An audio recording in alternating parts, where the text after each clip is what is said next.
I have a new flute to tune. It's always a question, what to do, where to put the first hole. It's a lot about what I'm intending to do here. You notice the barrel on this one, huh?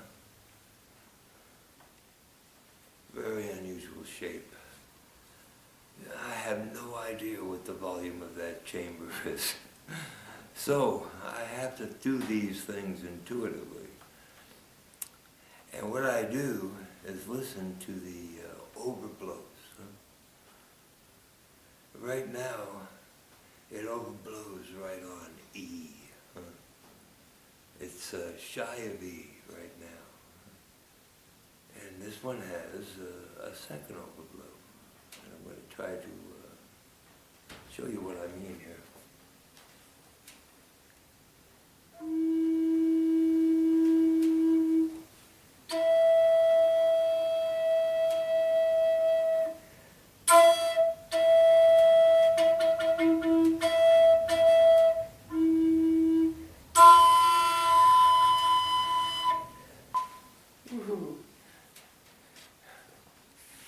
See, I use these overblows to try to point me in a direction, because I could at any point here change it from E down to an F, or down to a G. We try and make an E flute here, and not one that's just on the numbers as far as the tuner is concerned. I'm trying to create a flute that has a certain quality of sound that possesses something beyond just in tune. Overreaching am I? Maybe. I don't know. I don't have enough experience to know that yet. And I'm sure there are people out there who have tried to do things differently. They said, oh, go by the formula, huh? It works.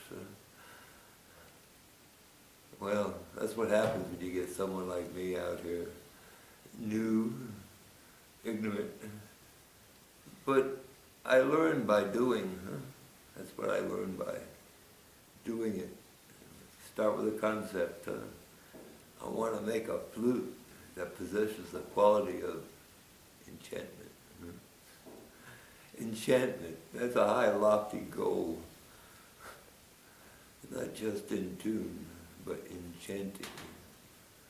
And so, every time I make a flute, that's what I'm going for. And I'm going to update this progress here. Because it is a progress, I'm going to have to pick a place to put the first hole and then see where it goes. My intuition right now tells me, leave it like it is, put the hole north of where you think it should be, and see what the first two notes sound like with that. And then sharpen it up a little bit if I need to get them to play good. And if I get them two to play good with that, then I go to the third note, and then I skip that hole right there in the middle, that fourth hole. It's hard for me to deal with that extra note in there.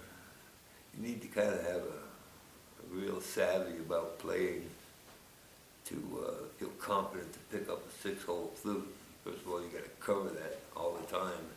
And that's kind of a problem for someone who's just beginning to cover that fourth hole. But at least that's where I'm at right now. I'll probably continue to make the 5 holes, because anyone who's got the savvy to play the 6-hole can put a hole in there themselves.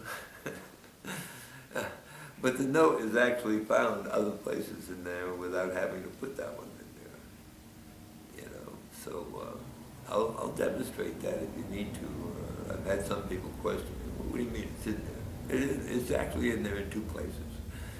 So you really don't need it to get that note. You can get that note other ways by different combination of your fingers. This one just plays the bass tones right now. 2 overblows. Wow. Tells me I don't know what to expect. But enough for now. I'll give you an update on this